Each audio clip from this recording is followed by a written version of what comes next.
Alright everyone, it turns out that one of the London attackers was actually inspired by a US-based cleric, Ahmad Jibril, I believe it's pronounced, stationed of course in Dearborn, Michigan, which is now sometimes referred to as Somalia 2.0 or Little Mogadishu.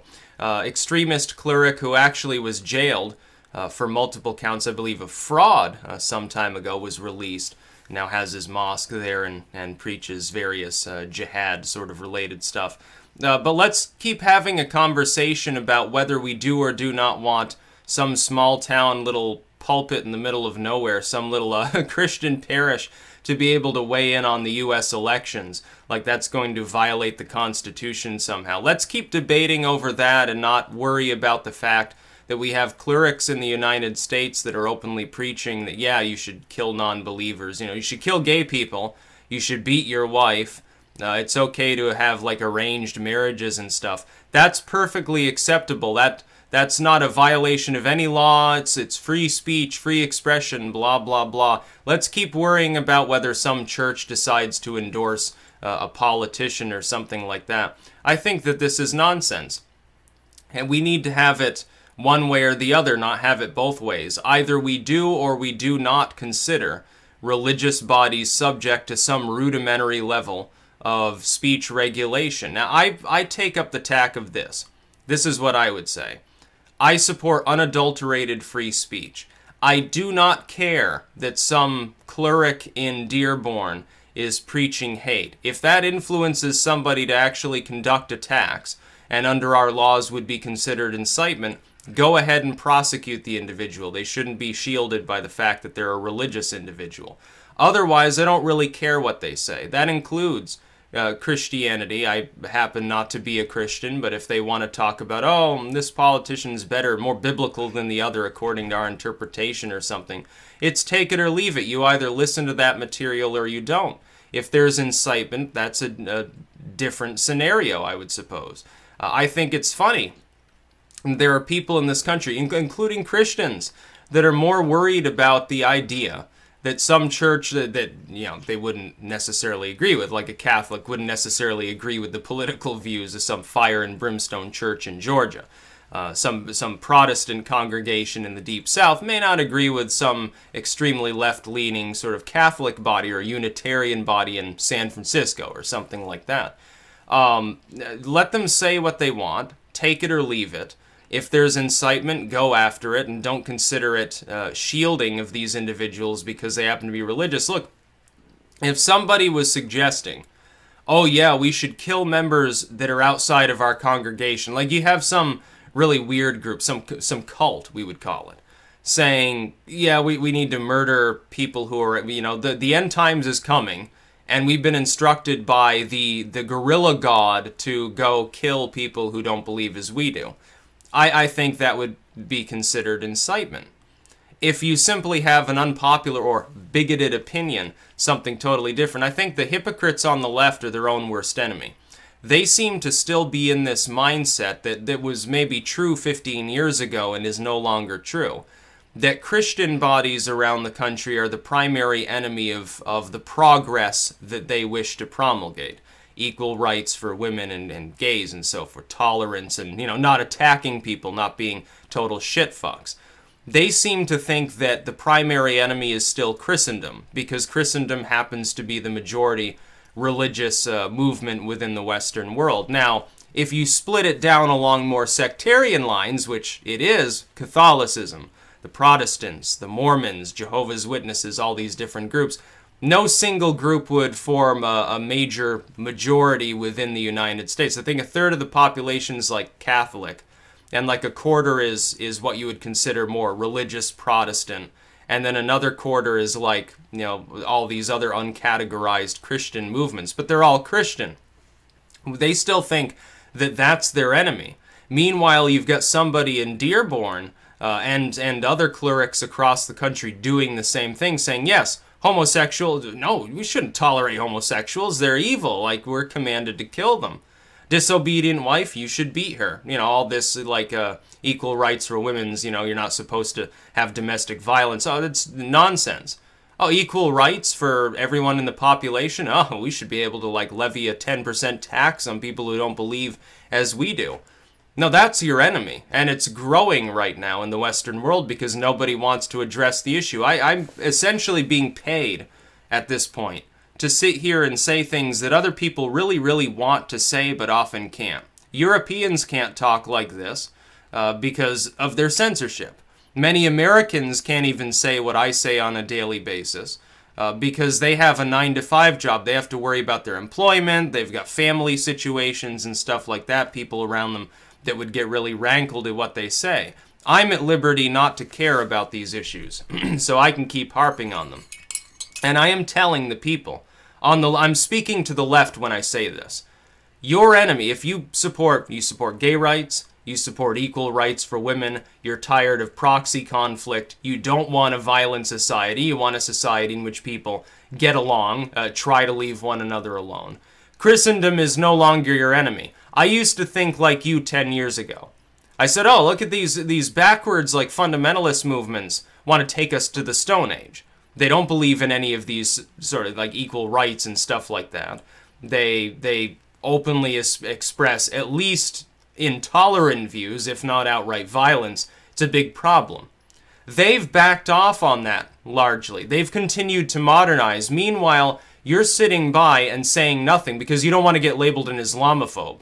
Now, you don't have terms like Hinduphobe or Christophobe or atheophobia or something like that. Did you ever even stop to think why? I'll make a separate video on that topic because it's an important one. There's a reason why Islamophobia is in the public lexicon and none of these other terms are. It's because there are certain people that really want to replace one group of zealots with another, to keep the police state going, to keep moral policing going. They don't care what form it takes. They just want to reinstitute it. And really, they're the real authoritarians of our time. You think that the GOP, with its at this point marginal Christianity, is moralism? They're backing off on that. They've got a president who waved the gay flag while he was campaigning, who was apparently deeply touched at the fact that an openly gay person spoke at the RNC. It doesn't give a fuck about these issues. Hasn't addressed abortion. You keep worrying about that. What do you think's going to happen in some of these communities as Islam gains dominance? We're not talking about, when we're talking about this particular cleric or many others, we're not talking about your conception of Islam as a leftist, is that Muslims who have come here have fully assimilated, they're liberal, you know, they're voting for Democrats, and there's no problem. That may be so in many cases. Then you get this shit. And you don't want to talk about it because you don't want to be labeled an Islamophobe. It's not a phobia of Islam. It's a legitimate concern over people who are spewing the most hate-filled vitriolic rhetoric they possibly could behind the very thin screen of religious protection. Oh, I'm a religious figure. I can call for violence if I want to. If it were a Christian body doing that, if there was some Christian denomination, some politicized Christian movement repeatedly doing that, you would condemn them. So you have the Westboro Baptist. You condemn them. I condemn them. 99% of Americans condemn what they say. Other Christians, including evangelicals, condemn what they say. I hear little condemnation from the left and from many Islamic bodies in this country or in the West at large of this sort of shit going on. That is the problem. It is not Islamophobia to speak out against it. If it were coming from any other religious denomination, you'd be speaking out against it too. But you don't want to be labeled an Islamophobe. How very funny. How very fortunate for people who are really, they're totally, you think that some Christian saying, well, I don't agree with gay marriage, is a huge and pervasive problem. Oh, bigot, homophobe, evil person is so despicable. Meanwhile, you've got people openly calling for killing gay people. You don't see that, you don't talk about it. You're not willing to say anything about it. You're crucifying the one liberal who actually does speak out against it, which is Bill Maher, acting like he's the Antichrist for making a joke about himself. This is why people do not take your ideology fully seriously. You've fallen on some severely hard times. You need to stop this if you want to be taken seriously. Now, for me, I don't care if you're taken seriously. I don't care if your ideology dies off altogether, because it's showing itself to be retarded. But trying to blame other groups of people for problems that you are helping to promulgate because you're not willing to speak out against things for fear of being labeled a bigot or an Islamophobe. Well, don't blame me. I'm willing to speak out against it. I speak out against Islam the same as I do Christians that go off, way off into left field. Imperialists within Judaism, Zionism. When Hindus call for, violence against some sect they don't like, superstition against the Agori, or, we really need to do something about this Islamic minority up here that they don't agree with Hinduism, we need Hindu nationalism. I'm going to speak out against all of that stuff, and situationally at least. I think in the case of Hinduism, the establishment of a state religion there is not exactly considered a bad thing by the vast majority of people there. But within the Western world, we have a different system. And so when you have some cleric who shows up, he's already been in jail, not for violent crimes, but for, they're looking into how he gets his money or something. Can you say probably kickbacks from Saudi Arabia? I think so. The Saudis or maybe the Qataris or something like that, probably taking money from the same people Clinton does. Yeah, no wonder that it would be a bunch of Democratic voters. And as this problem continues to grow, the left is going to lose more steam. When you look at Europe, I want to give a warning to the left in the United States. Look at Europe for a moment. The problem of Islamic immigration, a refugee crisis / migrant crisis, clerics that, spew hateful things over there. That problem metastasizing for some time, about a decade and a half overall, about the same as it's been a problem here, has led to the massive rise of a new right wing in Europe. Nationalists, populists, what have you. Now, they started out being overwhelmingly a bunch of leftists, to the point at which their conservative parties were basically akin to our Democrats. Their Labor and Liberal Democrat and other assorted movements were further left. They'd be more like Bernie Sanders, and then they have significant dedicated communist and anarcho-socialist movements over there as well. Some of these countries have already swung so far to the right, despite they start off 80% a bunch of peace-loving total liberals, and they manage to swing far enough to the right where those establishment parties are now worried about losing power.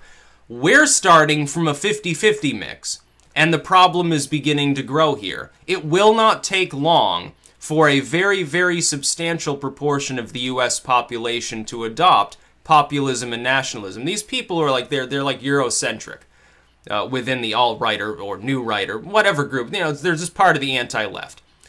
They're sitting there acting like Europe is the crown of the world, despite the fact that those countries are barely emerging from the dark ages of neoliberalism, in which, in some cases, they've been variously also controlled by the far left. You look at the Netherlands.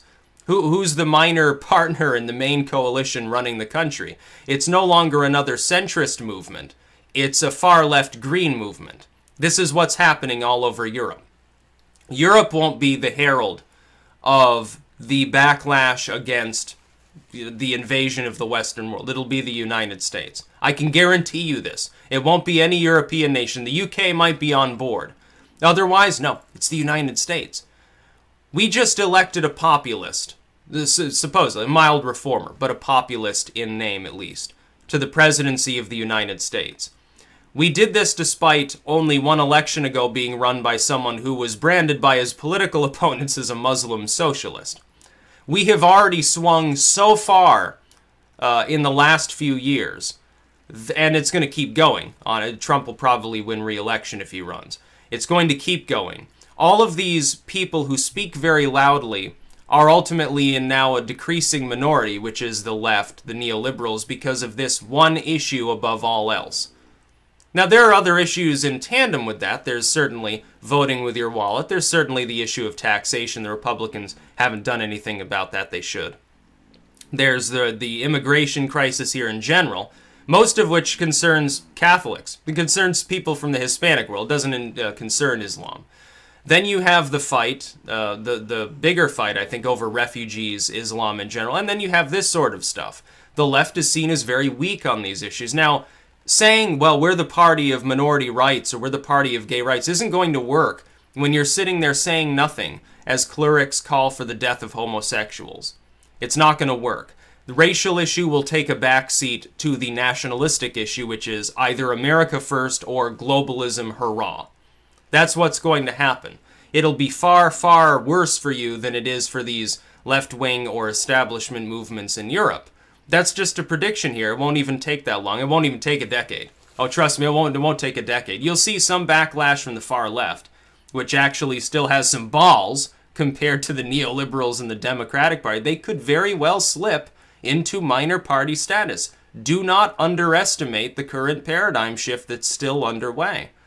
I keep trying to give warnings to people because ultimately, if the Democrats were to reform the way they're doing business and become a decent party again, well, it means we would have two decent political movements to choose from. I don't begrudge them the opportunity to reform what they're doing. Some people have told me you need to have more loyalty. You need to have like Republican loyalty. I'm not a Republican. I'm not a conservative. I never will be. Any more than I'll be a partisan Democrat or a dedicated liberal or anything like this. But if the Democrats are willing to reform, they survive. The country probably improves. We break the sort of bottleneck we've got in our legislature at any given time. If they don't, they sink downwards. The paradigm shift will overwhelm them. They will fracture as a party. A new left movement will arise. An alt-left, you could call it. The social justice warriors will find themselves on the severely losing side of history, and it will become very bad for them in a legal sense, which is probably, that's a good thing too, so it's okay. But here's the thing. If you want to pretend that Christians in the West are still the main problem against these socially progressive issues that you've adopted, women's rights, now reform of the inner cities, no theocracy, then people like what's his name here in Dearborn, that's the real problem that you need to confront. As long as you're too cowardly to confront the problem, because you're afraid of being called an Islamophobe, the problem will continue to grow. The right will use that as a talking point, and they'll keep winning every time. It's going to be more and more visible. The problem's not going to go away on its own. You have to talk about things. You have to at least be able to talk openly about problems in order to address them. This is, again, Europe's problem. Europe's problem is there's no free expression in Europe. Therefore, people are not able to adequately address problems. Governments simply say, shut up, you're a bigot, we're not addressing your issues, we're going to act in an autocratic fashion. There are people here in this country on the left that increasingly appear to be calling for autocracy within the United States. They don't want a public dialogue. They're afraid of losing the debate. They've taken up some moral issue. They grandstand, say, look at how wonderful we are, how tolerant we are, and so we don't want any dissent. Any dissenters are bigots. It's not the way that public opinion really works, especially not within a society like the United States. That's about all. Peace out.